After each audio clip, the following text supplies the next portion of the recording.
noticed my own car rolling off. I saw you getting in it. I'm telling you got it wrong. I unlocked it with my own keys. It's my rideshare car, man. Rideshare? That's a load of garbage. This plate's mine. Been mine for 10... March 15th, 2023. Margaret Chen had exactly 4 minutes before her entire life imploded. She was standing in a Whole Foods parking lot, pointing at a black woman behind the wheel of a silver BMW, screaming the words that would end her career. "That's my car! She stole my car!" Dr. Amara Williams sat calmly, recording everything. The dashcam was already rolling. 3 bystanders had their phones out. Margaret's voice carried across the asphalt like a siren, drawing a crowd that would soon become a jury. What Margaret didn't know was that Amara Williams had been looking for her for 20 years. What she didn't know was that this parking lot confrontation wasn't random. What she didn't know was that the dashcam footage would reveal more than just her racism. It would reveal everything she'd buried about Marcus Williams. Before we jump back in, tell us where you're tuning in from, and if this story touches you, make sure you're subscribed, because tomorrow I've saved something extra special for you. Margaret's hand trembled as she fumbled for her phone, her manicured fingers slipping against the screen. The woman in the BMW, her BMW, hadn't moved, just sat there with that infuriating calm like she owned the damn thing. "I'm calling the police," Margaret announced, loud enough for the growing circle of onlookers to hear. "Grand theft auto. I have the registration in my purse." Dr. Amara Williams finally spoke, her voice carrying through the cracked window with surgical precision. "Ma'am, I think there's been a misunderstanding." "Misunderstanding?" Margaret's voice cracked like a whip. "I know my own car. Silver BMW 750i license plate. She squinted at the numbers, her vision blurring with rage and something else, a creeping uncertainty she refused to acknowledge. A teenage store employee had wandered over, followed by a mother pushing a cart with twin toddlers. The phones were still recording. Margaret could see herself in their screens, a small, sharp-featured woman in a tailored coat, her black hair pulled into the same severe bun she'd worn in courtrooms for 23 years. She looked professional, authoritative, right. "The registration," she muttered, diving into her leather handbag. "I have the registration right here." Her fingers found her wallet, her keys, a pack of antacids she'd been living on since the Hartley Industries investigation began consuming 16-hour days. But no registration, no insurance card, nothing with her BMW's information. Dr. Williams stepped out of the car. She was tall, elegant, maybe 40, wearing scrubs under a long wool coat. A hospital badge swayed from a lanyard around her neck. Margaret caught a glimpse of the name before looking away. Dr. A. Williams, cardiothoracic, surgery, Northwestern Memorial. "I think," Dr. Williams said, reaching into her own purse with deliberate slowness, "you might want to double-check." She held up a registration card. "This vehicle belongs to me. Purchased 18 months ago." The crowd was growing. Someone muttered about calling mall security. Margaret felt the parking lot spinning around her like a courtroom where she was suddenly on the wrong side of the bench. "That's impossible," she whispered. Then louder, "That's impossible. I drove that car here." She spun around, scanning the rows of vehicles, silver cars everywhere, a Lexus SUV, a Honda Civic, a Mercedes sedan, and there, 3 spaces down, gleaming in the afternoon sun, her BMW. License plate ending in 447, not 289, the small dent in the rear bumper from last month's parking garage incident, her Northwestern University Law alumni sticker in the back window. The silence stretched like a held breath. Margaret's throat closed. The phones kept recording. She looked back at Dr. Williams, who was watching her with an expression Margaret couldn't read. Not anger, not satisfaction, something deeper, something that made Margaret's stomach drop like an elevator with cut cables. "Honest mistake," Margaret said quickly, backing toward her actual car. I'm sorry, wrong car, obviously wrong car." But Dr. Williams didn't get back in her BMW. Instead, she stepped closer. "Margaret Chen," she said. It wasn't a question. Margaret froze, her hand on her car door handle. Do we know each other?" Dr. Williams smiled, and it was the most terrifying smile Margaret had ever seen. Calm, patient, surgical. "Not directly, but I've been looking forward to meeting you for a very long time." She glanced at the phone still recording, at the crowd still watching. "My father used to talk about you, Marcus Williams. Does that name ring a bell?" The parking lot tilted. Margaret gripped her car door to keep from falling. Marcus Williams, the case that made her career, the case that destroyed her soul, the civil rights activist who died in police custody while Margaret's deliberately sabotaged prosecution fell apart in front of federal cameras. The man whose death had paid for her corner office, her reputation, her carefully constructed life. "I don't know what you're talking about," Margaret whispered. "No? Dr. Williams pulled out her phone, checking the recording. Well, that's all right. We have plenty of time to discuss it, especially now that we have this lovely introduction on camera. Margaret's knees nearly buckled. This wasn't random. This wasn't a mistake. This was... What do you want? Justice, Dr. Williams said simply. 20 years too late, but justice nonetheless. She looked around at the dispersing crowd, most still clutching their phones. And thanks to social media, I think we're going to get it. She climbed back into her BMW and started the engine. Through the windshield, her eyes met Margaret's one last time. See you on the evening news, Miss Chen. The car pulled away, leaving Margaret alone in the parking lot with the weight of her past and the certainty that her future had just crumbled to ash. Her phone buzzed. A text from her assistant, something's trending on Twitter about you. Call me. Margaret looked at her hands. They were still shaking. The drive home to Winnetka passed in a blur of autumn colors and muscle memory. Lake Michigan glittered between million-dollar homes, the same pristine view she'd fought to afford, the same symbol of everything she'd clawed her way toward since arriving from San Francisco with nothing but law school debt and burning ambition. Her phone buzzed incessantly from the passenger seat, each notification a small detonation in the careful silence she'd built around her life. Her house sat at the end of Maple Lane like a fortress of respectability, Georgian colonial, professionally landscaped, the kind of understated elegance that whispered rather than shouted wealth. Margaret pulled into the circular drive and sat there, engine ticking as it cooled, watching the golden light filter through the oak trees she'd planted the year she bought the place. 15 years ago, before everything became so complicated. The front door opened before she reached it. Mom? Sarah emerged onto the limestone steps, her daughter's face creased with worry. At 22, Sarah had inherited Margaret's sharp intelligence but tempered it with something Margaret had never possessed: genuine warmth. She was home from Northwestern Medical School for the weekend, supposedly to study for her surgery rotation, but really because Margaret had sounded tired on their Thursday phone call. Sarah noticed everything. It was going to make her an exceptional doctor. I saw the notifications, Sarah said quietly, holding up her phone. It's already on TikTok, Instagram, everywhere. Margaret felt something inside her chest collapse. Not her career that she could survive, had survived worse. Not her reputation, that was just another construct, another careful lie she'd maintained for decades. But Sarah, sweet, idealistic Sarah, who believed her mother was a champion of justice, who'd chosen medicine because Margaret had always spoken about the nobility of protecting people, of standing up for those who couldn't protect themselves. How bad is it? Sarah's expression was careful, controlled a lawyer's daughter learning to manage information. Bad. The video has 3 million views since this afternoon. Karen Chin is trending. She paused, studying Margaret's face. Mom, what happened? This isn't like you. This is exactly like me, Margaret thought. This is who I've always been. Instead, she pulled Sarah into a hug, breathing in her daughter's familiar scent of vanilla shampoo and the faint antiseptic smell that clung to medical students.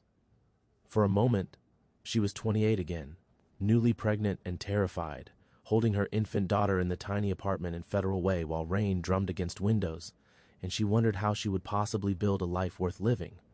Just a misunderstanding, Margaret murmured into Sarah's hair. Wrong car. I've been working too much. Sarah pulled back, dark eyes, so much like Margaret's own, searching her mother's face. The woman said something about Dad, about Marcus Williams. Margaret's blood turned to ice water. You heard that? It's in the video. She said her father was Marcus Williams. Sarah's voice carried the careful neutrality of someone trying not to make accusations. Wasn't that one of your cases? I remember you mentioning it years ago. Years ago, during Sarah's senior year of high school, when she'd been writing college application essays about influential people and had asked about Margaret's most important case.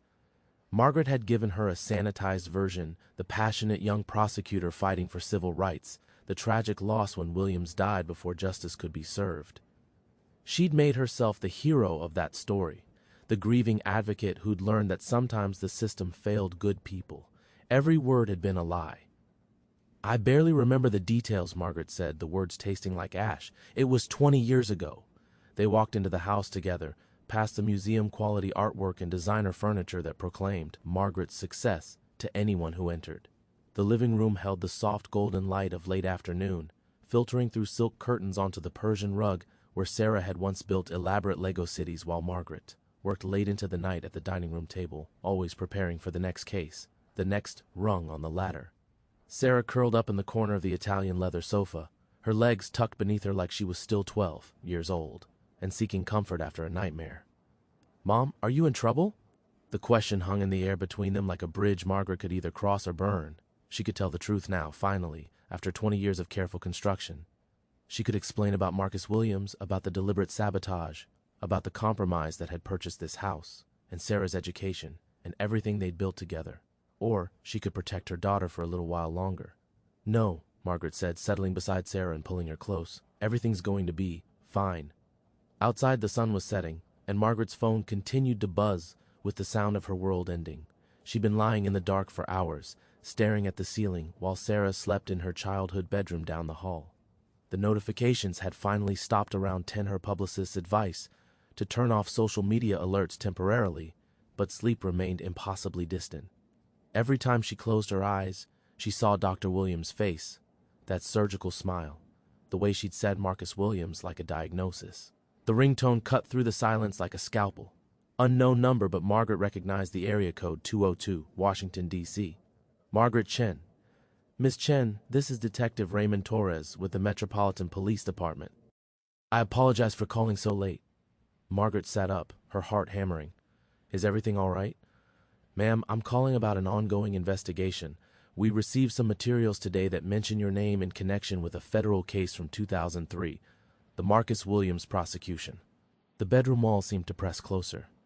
Through the windows, Maple Lane stretched quiet and dark, her neighbors safely asleep in their expensive beds, trusting that tomorrow would look exactly like today. Margaret envied them. "I'm not sure I understand. That case closed 20 years ago." "Yes, ma'am. The thing is, we received a package today addressed to our cold case unit, sent by certified mail from Chicago this morning." Torres paused and Margaret could hear papers rustling. "Contains some interesting documents, copies of prosecutorial communications, meeting notes, financial records." Margaret's mouth went dry. "I'm sorry, Detective, but I really don't see how." "There's also a letter, written by Marcus Williams himself, dated 3 days before his death. He apparently gave it to his daughter for safekeeping." Another pause. "Dr. Amara Williams of Northwestern Memorial Hospital. I believe you two met today." The phone slipped in Margaret's suddenly sweaty palm. She gripped it tighter, her knuckles white in the moonlight streaming through gauze curtains. "What does the letter say?" "I think it would be better if we discuss this in person. The U.S. Attorney's Office is very interested in reviewing these materials. They're particularly concerned about allegations of prosecutorial misconduct and potential conspiracy charges." Conspiracy. The word hit Margaret like a physical blow. She'd known this day might come, had planned for it in the abstract way someone plans for earthquakes or house fires, distant catastrophes that happen to other people.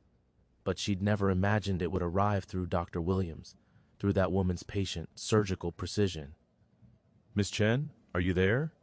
Yes, I'm here." Margaret forced her voice into the crisp professional tone that had carried her through decades of legal battles. "Detective Torres, I think there may be some misunderstanding.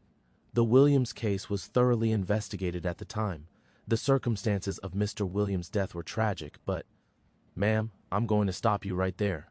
Torres's voice carried the weary authority of someone who'd heard every lie, every rationalization. "The letter details specific conversations between you and certain parties regarding evidence suppression and witness intimidation. There are bank records showing payments made to your personal account during the investigation period, and there's audio." Audio. Margaret's vision blurred. She gripped the edge of her nightstand, expensive wood grain rough against her palm. That's impossible. Mr. Williams apparently had reason to suspect misconduct. He recorded several phone conversations with potential witnesses who claimed they were pressured to change their testimony. The recordings mention you by name. 20 years. 20 years of careful construction, of building a life on top of Marcus Williams' grave, and he'd been watching from beyond the death she'd helped orchestrate, planning this moment with the same meticulous attention to detail he'd brought to his civil rights work. Margaret closed her eyes, but instead of darkness, she saw Marcus Williams' face from the newspaper, photographs that had run after his death. Dignified, determined, nothing like the dangerous radical the prosecution had painted him as, nothing like the lie she'd helped sell to a federal jury. "What happens now?" she whispered. "Well, that depends on a lot of factors. Your cooperation level, for starters. The U.S. Attorney's Office is prepared. to offer certain considerations in exchange for full disclosure about the conspiracy. Torres's tone softened slightly. Miss Chen, I've been doing this for 15 years. I've seen good people make bad choices. If you were coerced, if there were threats, there weren't. The words escaped before Margaret could stop them. There were no threats. Silence stretched across the connection. Outside, a car passed on Maple Lane, headlights sweeping across Margaret's wall like a lighthouse, beam warning ships away from rocks. I see, Torres said finally. In that case, ma'am, I think you're going to need a very good lawyer. The line went dead. Margaret sat in the darkness, still holding the silent phone, listening to Sarah's quiet breathing down the hall and the sound of her own heart breaking. She could never go back to this afternoon, when her biggest worry was a viral video. That woman in the parking lot, the woman who'd sat calmly in her car while Margaret raged, had planned this moment for 20 years. Justice, Dr. Williams had called it. Margaret was finally going to understand what that word really meant. At 6:23 a.m. she tried calling her lawyer. David Chen and Associates. It's Margaret. I need to speak with David immediately. Ms. Chen? The receptionist's voice carried a careful distance that hadn't been there last week. Mr. Chen is in a meeting. Get him out of it. I'm afraid that's not possible. He's asked that any communications go through. Margaret hung up. David Chen, no relation despite the shared surname, had handled her legal affairs for 12 years. Corporate contracts, real estate transactions, the occasional employment dispute. They played golf at Winnetka Country Club. Their daughters had been in dance classes together. She tried his cell phone. It went straight to voicemail. The coffee maker gurgled to life, filling the kitchen with the rich aroma that usually signaled the start of another controlled day. Margaret poured a cup with hands that almost didn't shake and walked to her home office. The mahogany desk held her laptop, closed and innocent, harboring whatever digital catastrophe awaited her. She opened it. The first search result for her name had changed overnight. Yesterday it had been her corporate bio, her Northwestern Law alumni profile, a Chicago Tribune article about women in compliance. Now it was a BuzzFeed headline: Federal prosecutor goes full Karen, gets instantly destroyed by Dashcam. Below that, Chicago lawyer's racist meltdown goes viral and it gets worse. Margaret scrolled through the comments, each one a small knife, entitled "White Woman Thinks She Owns Everything." How is this person allowed to practice law? Hope her employer sees this. Fire her racist ass. The black woman is a doctor and this bitch is having a meltdown in scrubs. You can't make this shit up. And then, buried in the thread, someone had done research. Wait, hold up. Margaret Chen was the prosecutor in the Marcus Williams case. The civil rights guy who died in custody? If this doctor is his daughter, holy shit, this is about to get really interesting. Margaret slammed the laptop shut. Her landline rang an ancient sound in a house that had moved entirely to cellular years ago. Only Sarah still used the house number, usually when her cell was dead. Margaret lunged for it. Sarah? Margaret, it's Jennifer. Jennifer Walsh. Her boss at Meridian Financial, the woman who'd hired Margaret, specifically for her reputation, her unassailable record, her ability to make problems disappear. Oh, Jennifer, good morning. Is it? Is it a good morning, Margaret? Jennifer's voice carried the controlled fury of someone who'd spent the night fielding calls from board members.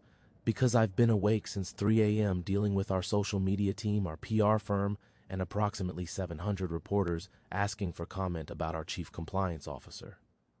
Margaret gripped the phone, watching morning light creep across her perfectly landscaped backyard. Jennifer, I can explain. Can you explain how our employee, our chief ethics officer, Margaret, can you explain how she's trending on Twitter for harassing a black doctor in a parking lot? It was a mistake. Wrong car. I apologized. A mistake. Jennifer's laugh was sharp as broken glass. Margaret, have you seen the video? Have you watched yourself? Your access codes have been deactivated. The line went quiet except for Margaret's ragged breathing. 23 years of building a career, of climbing from assistant prosecutor to federal prosecutor to corporate compliance, and it was ending with a phone call before breakfast. There's something else, Jennifer said, her voice dropping. I received a call from the U.S. Attorney's Office an hour ago. They have questions about your employment history, background checks we should have done more carefully. What did you tell them? Nothing yet. Margaret, what the hell did you do 20 years ago? But Margaret couldn't answer because Sarah was standing in the doorway, her face pale with the particular horror of watching your parents' life collapse in real time. Mom, Sarah whispered, what's happening? You look like you're in shock, Sarah said quietly. Sit down. I'm fine. But Margaret's legs betrayed her, buckling as she reached for the nearest chair. The kitchen spun slightly, the granite countertops and stainless steel appliances blurring into an expensive kaleidoscope.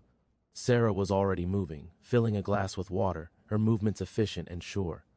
Drink this, small sips. 20 years later, she just happened to park next to you, in a Whole Foods parking lot? She shook her head slowly. No, that's not coincidence. She was waiting for you. The words hit Margaret like a diagnosis of terminal cancer, true and devastating and final. Of course, Dr. Williams had been waiting, probably for years, watching Margaret's career, her speeches about corporate ethics, her comfortable suburban life built on her father's corpse. What did you do? Sarah whispered. Before Margaret could answer, her phone buzzed with a text from an unknown number. Check your email. Dr. A. Williams. Margaret's hands shook as she opened her laptop. The new message sat at the top of her inbox like a cancer cell, the subject line reading simply, evidence. Sarah moved behind her, reading over her shoulder as Margaret clicked it open. Miss Chen, 20 years ago, you received $125,000 in 3 installments to ensure my father's civil rights case never reached trial. You suppressed witness testimony, lost key evidence, and coordinated with defense counsel to guarantee an acquittal for the officers who murdered him. My father died believing the system had failed him. He never knew it had been purchased. The attached documents include recordings my father made of witnesses describing your threats, bank records showing payments to your personal account, and correspondence between you and Hastings Associates detailing the conspiracy. I've already sent copies to the FBI, the U.S. Attorney's Office, and the Chicago Tribune. You have 24 hours to publicly confess before I release everything to social media. Justice delayed is not justice denied. Dr. Amara Williams, P.S. Your daughter seems lovely. I hope she doesn't inherit your moral flexibility. Margaret scrolled down to the attachments, her vision graying at the edges. Bank statements from 2003 showing deposits of $40,000, $40,000, and $45,000 payments she'd told herself were consulting fees. Legitimate compensation for what? For destroying an innocent man? Audio files labeled Williams Evidence C1 through Williams Evidence 7, and photographs of documents she'd thought were destroyed decades ago. Correspondence in her own handwriting discussing management of witness expectations and strategic evidence review. Mom? Sarah's voice came from very far away. Mom, what is this? Margaret turned to look at her daughter, brilliant, compassionate Sarah, who'd chosen medicine because she wanted to save lives, and saw the exact moment when understanding dawned. Sarah's face went through a progression of expressions, confusion, disbelief, and finally a kind of clinical horror that Margaret had seen her practice in mirrors before difficult conversations with patients' families. You took money, Sarah said flatly. You took money to throw a case. Sarah, it's complicated. Did you take money? Each word dropped like a stone into still water. Margaret closed her eyes. Yes. The silence stretched between them, filled with the weight of 20 years of lies. When Margaret opened her eyes, Sarah was staring at her like she was a stranger, like she was a tumor that had been growing undetected, finally revealed by an unexpected scan. His daughter, Sarah whispered. That woman's father died because of you. And suddenly Margaret understood what Dr. Williams had really done to her. It wasn't about the money, or the career, or even the public humiliation. It was about this moment, right here, watching her own daughter realize that the woman who'd raised her was a monster. The perfect surgical strike. But Sarah's eyes, clinical, precise, unflinching, reflected back a different truth entirely. You didn't just take money, Sarah said, her voice carrying the same deadly calm she'd inherited from Margaret. You convinced yourself it was something else, didn't you? Margaret's mouth opened, then closed. She'd been preparing to explain, to contextualize, to make Sarah understand the pressures she'd faced, the impossible choice between her career and what? What had she been choosing between? I was young, Margaret heard herself say. The case was already compromised. The evidence was circumstantial. Hastings said. Sarah's repetition was surgical, excising the lie with precision. Mom, listen to yourself. You're talking about a conspiracy to deny justice to a murdered civil rights leader, and you're blaming your co-conspirator for not being a better criminal. The words hit Margaret like physical blows, each one stripping away another layer of the careful mythology she'd constructed. She told herself she was protecting her career. She told herself the case was unwinnable anyway. She told herself Marcus Williams was already dead. What difference could her testimony make? But sitting in her kitchen, watching her daughter's face transform from love to disgust, Margaret finally heard what she'd been saying for 2 decades. I chose money over justice because it was easier. You practiced, Sarah continued, her medical training taking over as she dissected her mother's psychology with brutal efficiency. You've been practicing that justification for 20 years. I was young, the case was compromised, Hastings said. How many times have you rehearsed those exact words? Margaret felt herself shrinking, becoming smaller with each observation. She'd thought she'd buried Marcus Williams. Instead, she'd buried herself, the Margaret Chen who'd entered the prosecutor's office believing in justice, in truth, in the radical idea that doing right mattered more than doing well. The worst part, Sarah said, standing slowly, is that you made me complicit. Sarah, you had nothing to do with, didn't I? Sarah's laugh was sharp, clinical. Where do you think my tuition money came from, Mom? My car, my apartment, my medical school applications? I've been spending blood money for 20 years, and you let me write essays about my mother, the champion of justice. Margaret watched her daughter pace the kitchen, recognizing her own restless energy, her own need to move when thoughts became too heavy to bear sitting still. But where Margaret's movement had always been calculating, predatory, Sarah's was different, grieving. He had a daughter, Sarah whispered, stopping at the window that overlooked Margaret's perfect garden. Dr. Williams. She was 7 years old when her father died in police custody. 7 years old when her father died because you decided $125,000 was worth more than his life. The money wasn't what? Sarah spun around, her face blazing with fury. Wasn't what, Mom? Wasn't about the money? Then what was it about? Explain to me why you destroyed evidence. Explain why you threatened witnesses. Explain why an innocent man died in jail while you deposited blood money in your checking account. Margaret opened her mouth and found nothing. No justification, no rationalization, no carefully constructed story that could survive her daughter's surgical precision. For 20 years she'd been arguing with an imaginary tribunal that might understand, might forgive, might see the complexity of her position. Sarah wasn't that tribunal. Sarah was a mirror, reflecting back exactly what Margaret had become. You want to know the most pathetic part? Sarah continued, her voice dropping to a whisper. I used to brag about you. To my friends, my professors, my study partners, I'd tell them my mother was a federal prosecutor who fought for civil rights, that you dedicated your career to protecting the powerless. Margaret felt tears sliding down her cheeks, but they felt foreign, like someone else's grief. I built my entire identity around being your daughter, Sarah said. The daughter of Margaret Chen, who stood up for justice even when it cost her. Do you know what I want to be when I finish medical school? A medical examiner. Because of you. Because you taught me that truth matters, that someone has to speak for the dead. The kitchen fell silent except for the hum of expensive appliances and the sound of Margaret's world ending. Except you didn't speak for the dead, Sarah said finally. You buried them deeper. Margaret looked at her daughter, brilliant, moral, everything she'd once hoped to be, and realized Dr. Williams had given her the cruelest gift imaginable. Not just exposure, not just justice, the truth. Don't, Sarah said, her voice hollow. Just don't. The rejection hit harder than Jennifer's call, harder than the social media mob, harder than the prospect of criminal charges. Margaret let her hand fall to her side, watching as Sarah pulled her phone from her pocket with shaking fingers. I have to call Dad, Sarah whispered. Sarah, wait, no. Sarah's thumb hovered over her father's contact. He deserves to know what his alimony payments have been funding for 15 years. Margaret imagined David's face when he learned the truth. Her ex-husband who'd left her for being emotionally unavailable, who'd never understood why she'd switched from prosecution to corporate law so abruptly. David, who'd spent their daughter's childhood telling Sarah that Mommy had simply chosen a different way to help people. Your father doesn't need to what? Know that his ex-wife is a murderer?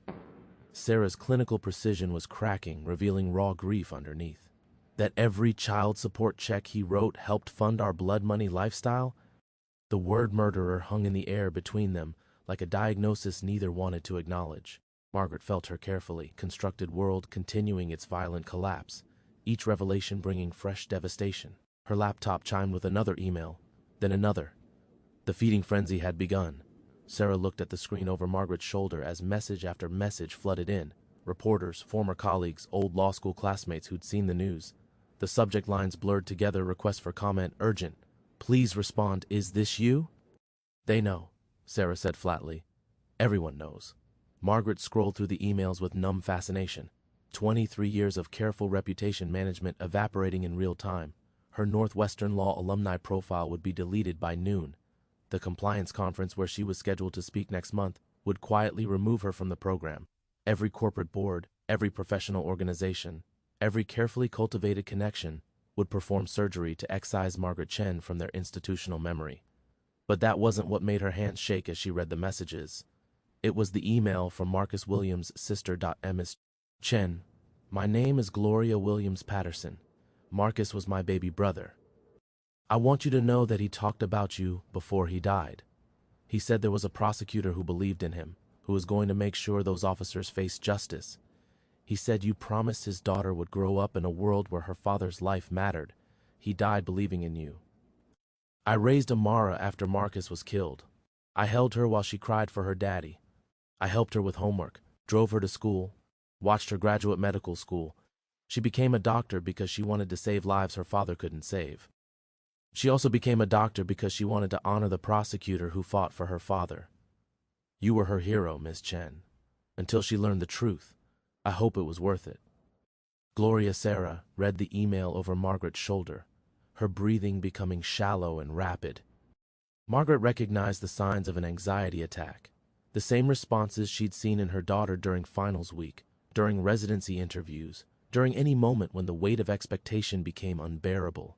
She looked up to you, Sarah gasped. Dr. Williams looked up to you. Margaret closed the laptop, unable to bear any more truth, but the damage was done. Sarah was staring at her with something approaching clinical fascination, as if trying to understand how someone could survive with such massive internal injuries. How do you live with yourself? Sarah asked. How do you wake up every morning knowing what you did? Margaret tried to remember. 20 years of mornings, of coffee and newspapers and NPR, of driving to work past billboards for personal injury attorneys and criminal defense lawyers. Had she thought about Marcus Williams during those commutes? Had his face appeared in her peripheral vision as she discussed corporate ethics with clients? The honest answer was worse than guilt or shame or sleepless nights.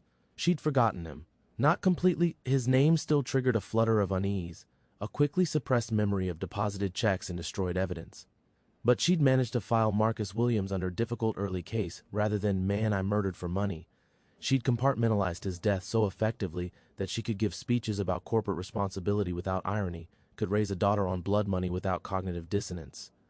I convinced myself it wasn't real, Margaret heard herself say. The money, the threats, the conspiracy, I turned it into paperwork, abstract concepts, legal strategy. Sarah's face went white. You compartmentalized a human being to death. Yes. The admission hung between them like a terminal diagnosis. Margaret looked at her daughter and realized this was what Dr. Williams had truly wanted, not just Margaret's destruction, but this moment of absolute recognition. The moment when all the lies finally stopped working. I need to leave, Sarah whispered, backing toward the door. I can't. I need to think. Margaret watched her daughter flee, carrying 20 years of shattered illusions. The house fell silent except for the continued chiming of her laptop. Each new email another nail in the coffin of Margaret Chen, respected attorney. The woman who had lived in this house, who had raised that daughter, who had built this life, she was already dead. Only the murderer remained. She was already gone. The doorbell rang. Margaret looked up, expecting reporters or process servers or angry neighbors who'd seen the news. Instead, through the beveled glass, she saw a familiar silhouette, tall, elegant, wearing scrubs under an expensive coat. Dr. Amara Williams stood on her doorstep. Margaret opened the door with steady hands, feeling oddly calm. The performance was over. The masks could come off. Dr. Williams. Ms. Chen. Amara's voice carried none of the rage from the parking lot, none of the calculated fury from her emails. She sounded tired, professional, like a surgeon preparing to deliver devastating news to a family member. Would you like to come in? Amara hesitated, then nodded. Margaret led her to the living room, past family photos that now felt like evidence of fraud, past awards and commendations that had become accusations. They sat across from each other in chairs that Margaret had chosen to project authority and success. Now they felt like furniture in a museum exhibit, The Life and Lies of Margaret Chen, 1999-2023. I didn't expect you to come here, Margaret said. I didn't expect you to have a daughter like Sarah. Amara's clinical mask slipped for a moment, revealing something almost like sympathy. She called me an hour ago. Margaret felt the ground shift beneath her. What? She found my number online, called to apologize. Amara's laugh held no humor. Can you imagine your daughter apologizing to me for crimes you committed before she was old enough to understand what money was? Margaret could imagine it perfectly. Sarah, precise and moral and devastated, taking responsibility for blood money she'd never chosen to spend. Sarah, who'd built her identity around her mother's imagined virtue, trying to make amends for murders she hadn't committed. What did you tell her? That it wasn't her fault. Amara studied Margaret's face with surgical precision. That sometimes good people are raised by monsters, and that doesn't make them responsible for the monster's choices. The word hung between them without pretense now. Monster. Not defendant, not perpetrator, not even murderer. Monster. A creature that wore human form but lacked human conscience. She wants to testify against you, Amara continued. At your trial, she thinks it will help my family find closure. Margaret absorbed this without surprise. Of course Sarah would testify. She was her mother's daughter, in all the wrong ways. Precise, thorough, devastatingly logical. She'd make an excellent witness. Will it? Margaret asked. Help you find closure? Amara was quiet for a long moment, studying Margaret like a particularly challenging diagnosis. You want to know something strange? I've been planning this confrontation for 3 years, ever since I moved to Chicago and realized we live 20 minutes apart. I've imagined this conversation hundreds of times. Margaret waited. I thought you'd deny it, fight back, claim you were following orders or protecting witnesses or some other legal fiction. Amara's voice carried a note of professional curiosity. I've never seen someone collapse so completely under the weight of their own truth.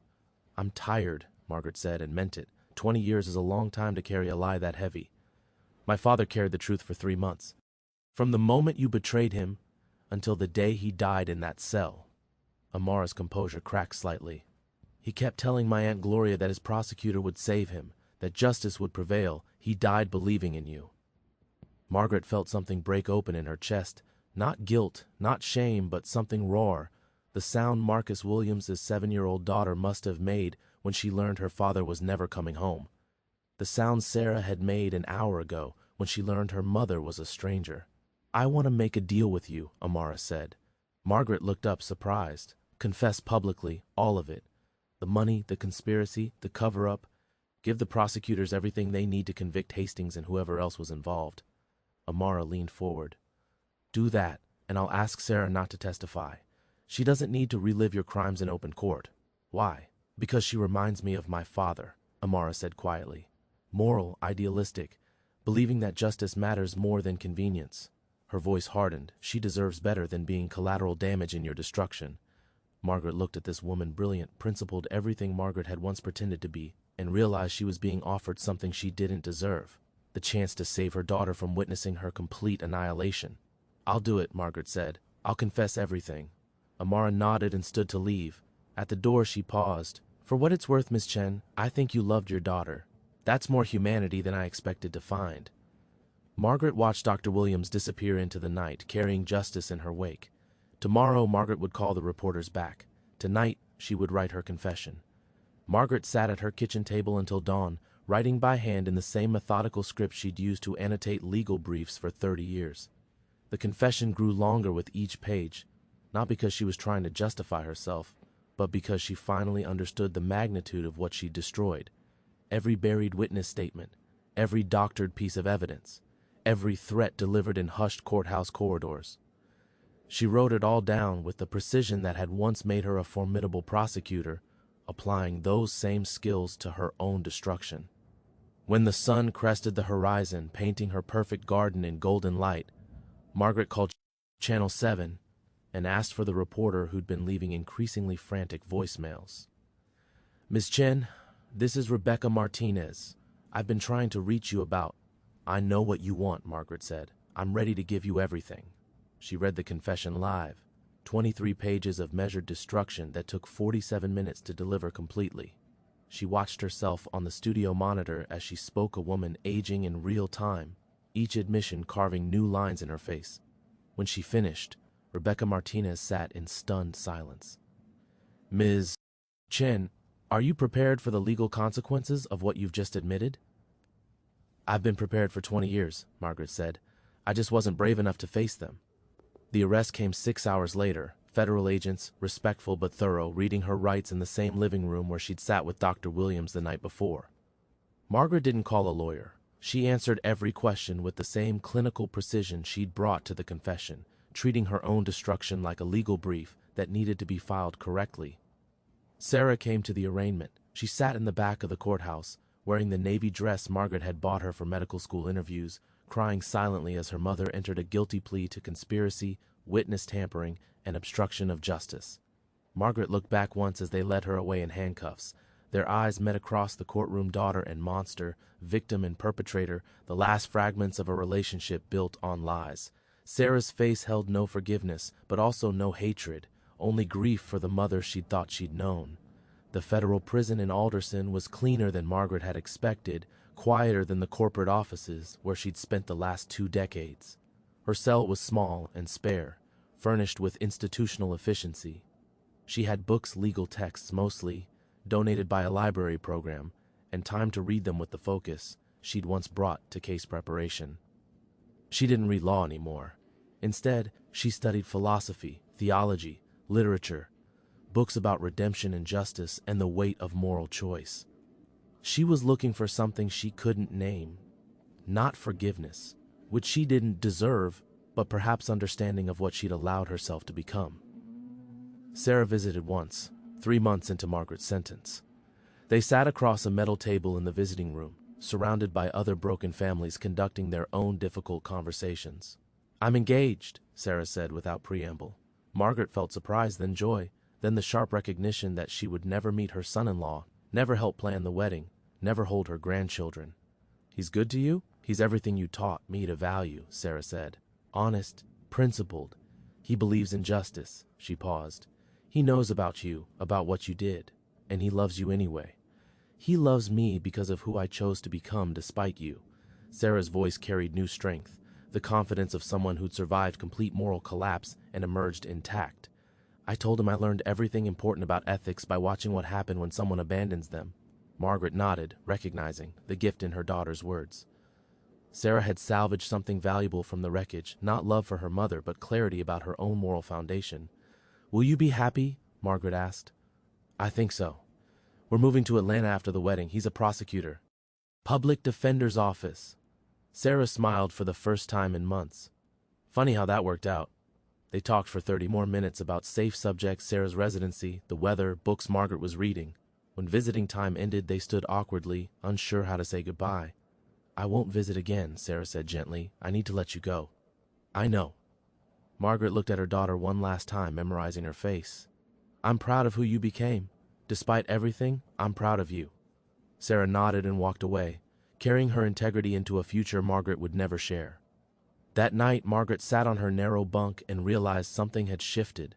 The crushing weight she'd carried for 20 years, the lies, the justifications, the careful constructions of alternate reality had finally lifted. In its place was something heavier but cleaner, the full truth of what she'd done, accepted without pretense. She would serve 8 years. Dr. Williams visited the courthouse. When the sentence was announced,